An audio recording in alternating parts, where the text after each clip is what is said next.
आज मैं समाधि और कर्मयोगी जीवन दोनों के बीच में सर्वश्रेष्ठ क्या है? क्या समाधि श्रेष्ठ है या कर्मयोगी जीवन श्रेष्ठ है? उसका आपको एग्जाम्पल देता हूँ, समझाता हूँ।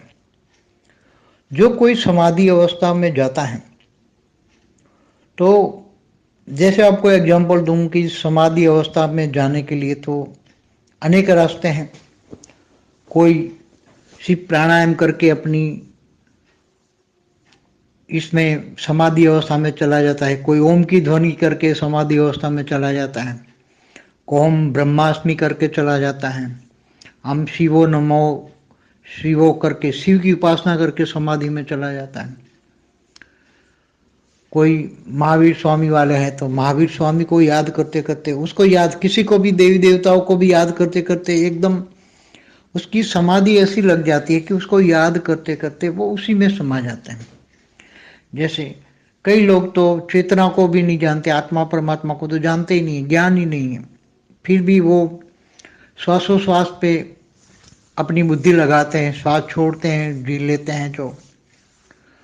तो अलग समाधि में जाने की अलग अलग प्रक्रिया है, अलग अलग बहुत विधि है।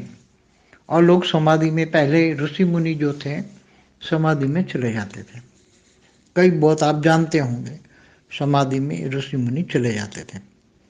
मगर एक कर्मयोगी जीवन है जो दूसरा, उसके सामने एक कर्मयोगी जीवन है जो गीता ज्ञान प्रेरित है कर्मयोगी जीवन की, क्योंकि गीता में ही कहा कर्मयोगी जीवन की बात, गीता ज्ञान में कहा परमात्मा कृष्ण ने गीता ज्ञान में कहा कि तू आत्मा स्वरूप बन, मुझ परमात्मा को याद कर। तो और तू कर्मयोगी जीवन बन, निष्काम कर्म कर। तो कोई घर गृहस्थ में रहकर, घर गृहस्थ उन्होंने गीता ज्ञान में कहा कि गृहस्थाश्रम सबसे बड़ा उत्तम आश्रम है। तो ऐसा क्यों कहा? गृहस्थाश्रम सबसे बड़ा आश्रम है, ऐसा क्यों कहा? हमारी वाणियों में तो भक्ति मार्ग की जो वाणियां हैं, भक्ति मार्ग में शब्द है, वाणी माना शब्द, यहाँ वाणी माना शब्दों का जो प्रयोग किया है भक्ति मार्ग में, वेदों उपनिषदों में जो ज्ञान के शब्द हैं, तो वो अलग अलग डिफरेंस क्यों है? कर्मयोगी जीवन और समाधि, समाधि तो लग गई, तो तुम्हारी समाधि लग गई तो तुम्हारे परमात्मा के साथ एकाकार हो गए। तुम जिन देवी देवताओं की जो ध्यान करते हो उनके साथ एकाकार हो जाना माना समाधि अवस्था। समाधि अवस्था तो ऐसी होती है कि उनके कान में भी छेद कर दो तो कोई तुम्हें पता ही नहीं लगेगा। जैसे गौतम बुद्ध के कान में भी छेद किया, चाहे गौतम बुद्ध हो या महावीर स्वामी हो, उनके कान में भी छेद किया तो भी उसको नहीं पता लगा। तो ऐसी समाधि अवस्था थी। तो ऐसी समाधि अवस्था में जब मनुष्य की चेतना या आत्मा उपराम अवस्था में हो जाती है एकदम, तो क्या वो क्या प्राप्त करती है? क्या वो मोक्ष प्राप्त करती हैं? क्या वो मुक्ति, जीवन मुक्ति प्राप्त करती हैं? क्या वो परमधाम में जाती हैं? क्या परम पद को पाती हैं? और ये कर्मयोगी जीवन जो है, जिसने पूरी जिंदगी ज्ञान, गीता ज्ञान सुनता है, ज्ञान है मैं आत्मा हूं, और बेहद की आत्मा हमेशा ये सुनती है कि मैं बेहद की परम परम महान आत्मा हूँ, और मुझे ये जन्म अंतिम जन्म है, ये जन्म के बाद मुझे शरीर छोड़ने के बाद तुरंत ज्ञान है, तो मुझे बेहद के परम पिता के पास जाना है और मुझे बेहद के परम धाम जाना है, ये मेरा लक्ष्य है।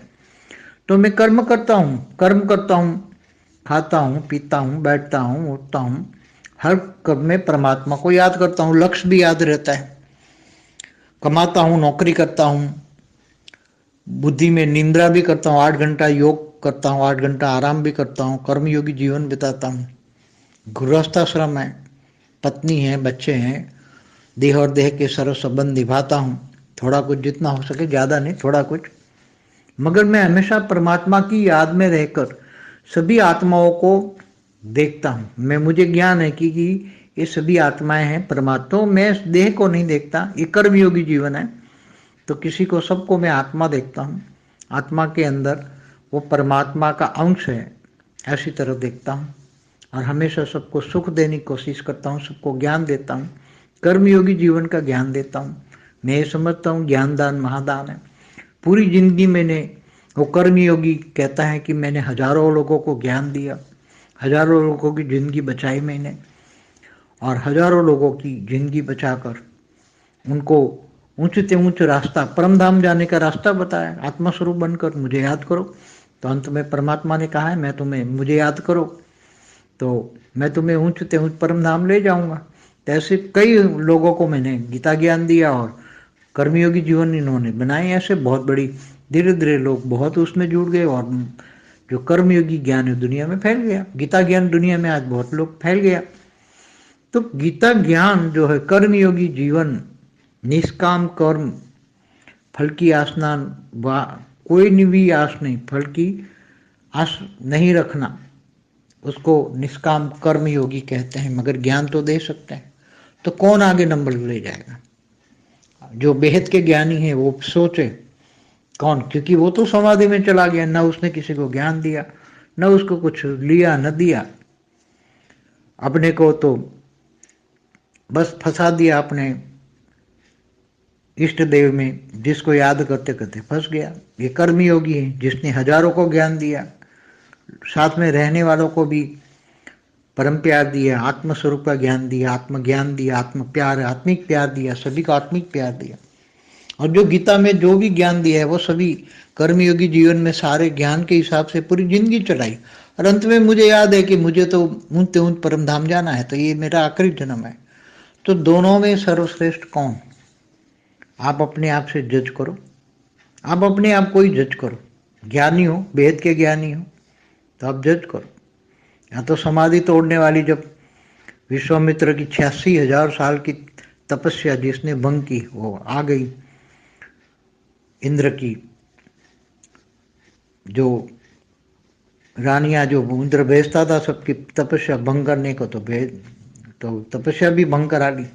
ऐसा कर्मयोगी तो नहीं हो सकता, क्योंकि कर्मयोगी जो ज्ञानी होगी तपस्या कोई नहीं, क्योंकि वो तो घर गृहस्थ में बैठा हुआ है, गृहस्थाश्रम वाला है। तो उसकी तो तपस्या विश्वामित्र जैसी मेनका नहीं आने वाली उसके जीवन में, क्योंकि वो ज्ञानी है, योगी है, उसके घर गृहस्थ है।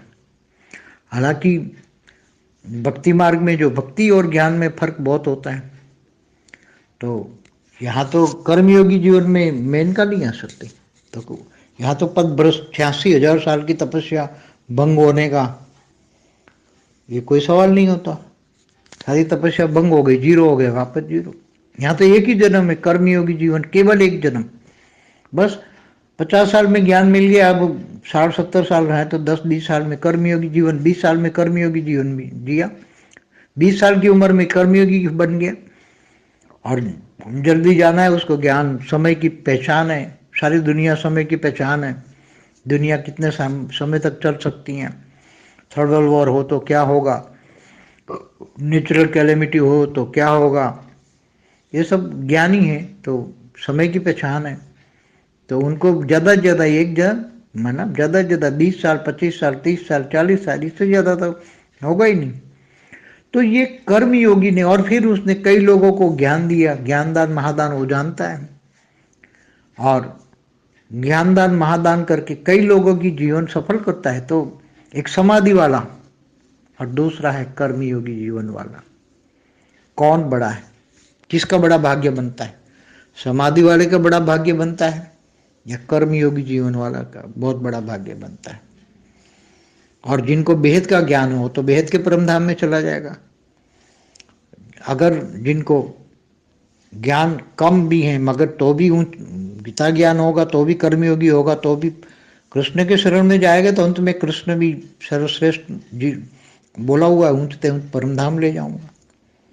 तो आप दोनों का फर्क ज्ञान से समझ सकते हैं। ज्ञानी तो आत्मा, अगर बेहद के परम ज्ञानी है तो ये सब डिफरेंस समझ सकते हैं। ये केवल ज्ञानियों के लिए है, ये भक्ति मार्ग वालों को ये टॉपिक नहीं समझ पाएंगे, क्योंकि भक्ति और ज्ञान में जमीन आसमान का अंतर है। कर्मयोगी जीवन वाला जो गीता ज्ञान वाला है वो विश्व कल्याण के लिए भी योग करता है। बेहद का ज्ञान है तो बेहद के कर्म विश्व कल्याण, बेहद के विश्व कल्याण के लिए परम शांति के वाइब्रेशन फैलाता है। तो ज्ञानियों के लिए तो कितना बड़ा ऊंचा भाग्य, बेहद का भाग्य बनता है। तो समाधि वाले का क्या बनेगा? बेहद का विश्व कल्याण का जो लक्ष्य होता है कर्मयोगी जीवन, गीता ज्ञान वालों का, कम से कम बेहद के ज्ञानी तो जानते ही हैं कि हमारा बेहद का भाग्य कैसे बनेगा। तो बेहद का विश्व कल्याण, बेहद का ज्ञान ही समझाता है। तो दोनों का डिफरेंस समझो, समाधि और बेहद का कर्मयोगी जीवन। परम शांति।